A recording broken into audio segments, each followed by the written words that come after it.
எல்லாருக்கும் வணக்கம். எல்லாரும் எப்படி இருக்கீங்க? இன்றைக்கி நம்ம சிம்னி க்ளீனிங் தான் பார்க்க போகிறோம். சிம்னியில் இந்த சிம்னியோட மெயின் பார்ட் ஒன்று இருக்கும். அடுத்து உள்ள ஃபில்டர் தனியாக கலட்டுற மாதிரி இருக்கும். இது நமக்கு எல்லாருக்கும் தெரியும் இல்லையா? இந்த ஃபில்டரில் ரொம்ப பிசுக்கு ஜாஸ்தியாக இருக்கும். இதை கழுவுறது எப்படின்றத நான் ஆல்ரெடி ஒரு வீடியோவில் போட்டிருக்கேன். அந்த வீடியோவில் காஸ்டிக் சோடா அண்டு சுடு தண்ணியில் எப்படி இதை ஸ்க்ரப்பே பண்ணாமல் ஈஸியாக ஒரு 10 மினிட்ஸில் க்ளீன் பண்ணுறதுன்றத நான் காமிச்சிருக்கேன். இதுதான் இந்த ஃபில்டரை க்ளீன் பண்ணுறதுக்கான பெஸ்ட் வேன்னு நான் நினைக்கிறேன். ஸோ அதை நீங்கள் போய் பாருங்கள். இந்த ஃபில்டரை ஒரு 2 மாதமாக கழுவாமல் விட்டால் கிட்டத்தட்ட இந்த அளவுக்கு நம்ம பிசுக்கு படிஞ்சிருக்கும். இது ஒரு கிச்சனுக்கும் வேரி ஆகும், நம்ம யூசேஜ் பொறுத்தது. ஸோ இதை எப்படி பண்ணுறதுன்றதை க்ளீன் பண்ணுறதுன்றதை பார்ப்போம். ஸோ இது நம்ம க்ளீன் பண்ணணுன்னா நீங்கள் சிஃபர் மிஸ்டர் மசல்லாம் வச்சு நம்ம ஆல்ரெடி ட்ரை பண்ணியிருக்கோம். அதெல்லாம் ரொம்ப எஃபிஷியண்ட்டாக இல்லைன்றதும் நமக்கு தெரிஞ்சிருச்சு. ஸோ இப்போ வீட்டில் இருக்கிற திங்ஸை வச்சு ஒரு மலிவான திங்ஸை வச்சு ஸ்க்ரப் நிறைய பண்ணாமல் நம்ம கைகளுக்கு ரொம்ப கஷ்டம் கொடுக்காம ஈஸியாக எப்படி இதை க்ளீன் பண்ணுறதுன்றதை பார்க்கலாம். இதுக்கு தேவையான முதல் பொருள் பேக்கிங் சோடா. நம்ம வீட்டில் எல்லார் வீட்லேயும் இருக்கும், இல்லைனாலும் ஆப்ப சோடா இருந்தாலும் பரவாயில்ல. இது ஒரு 1/2 கப் எடுத்துக்கலாம். அடுத்து ஒரு டிஷ் வாஷ் லிக்விட், எந்த கைண்டாக இருந்தாலும் பரவாயில்ல, அது ஒரு டேபிள் ஸ்பூன் அளவுக்கு எடுத்துக்கலாம்.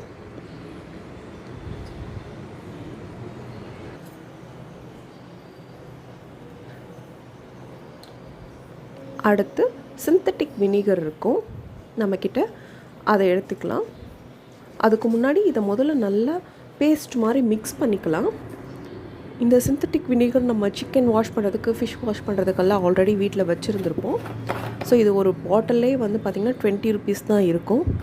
ஸோ அதுலேருந்து ஒரு 1/2 கப்பை ஊற்றிக்கலாம்.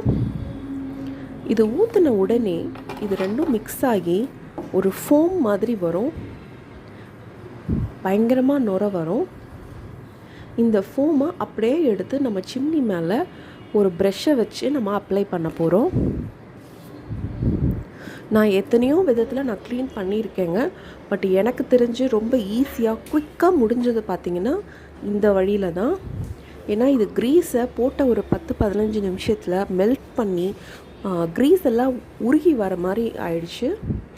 இது கீழே இருக்கிற மெட்டலுக்கு எந்த ஒரு பாதிப்பும் கொடுக்கல. மெட்டலில் இருக்கிற ஷைன் அப்படியே நல்லா ஷைனிங்காக தான் இருந்தது. ஸோ அதனால தான் நான் இந்த மெத்தடை உங்களுக்கு நான் ரெக்கமெண்ட் பண்ணுறேன். ஸோ இதை ஃபுல்லாக ஏதாவது ப்ரஷ் வச்சோ இல்லை உங்களுக்கு எப்படி கன்வீனியன்ட்டோ ஸ்க்ரப் வச்சோ நீங்கள் இதை ஃபுல்லாக அப்ளை பண்ணி விட்டுருங்க. அப்ளை பண்ணிவிட்டு ஒரு 20 மினிட்ஸ்க்கு இதை எந்த டிஸ்டர்பும் பண்ணாதீங்க. அது தன்னோட வேலையை செய்யும்.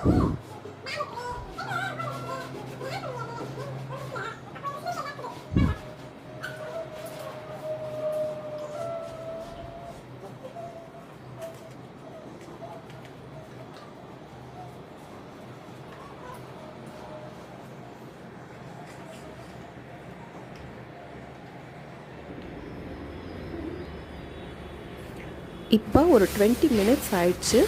இப்போ நான் என்னோடய ஃபிங்கர் டிப்ஸில் தான் அந்த ஸ்க்ரப்பரை வச்சு நான் ஸ்க்ரப் பண்ணுறேன். இப்போ எந்த அளவுக்கு அது க்ளீன் ஆயிடுச்சுன்றதை இப்போ பாருங்கள்.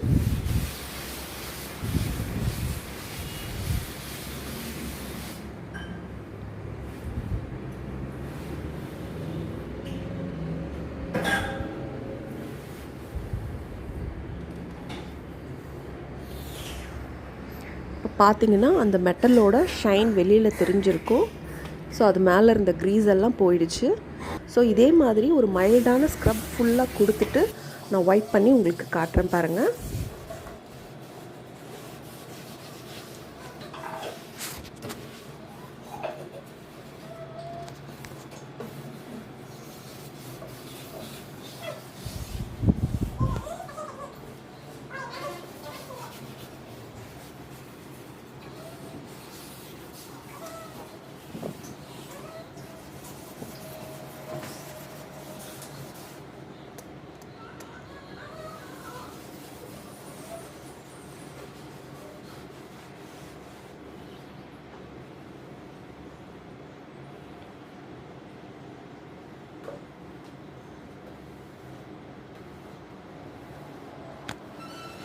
இப்போ ஒரு வெட் கிளாத்தை வச்சு தொடச்சிடலாம்.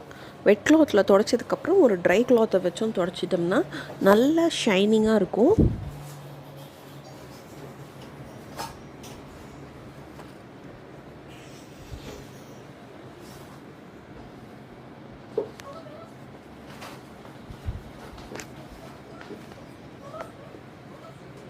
தேங்க்யூ ஃபார் வாட்சிங் திஸ் வீடியோ ஃப்ரெண்ட்ஸ். உங்களுக்கு பிடிச்சிருந்ததுன்னா லைக் பண்ணுங்கள், ஷேர் பண்ணுங்கள், கமெண்ட் பண்ணுங்கள்.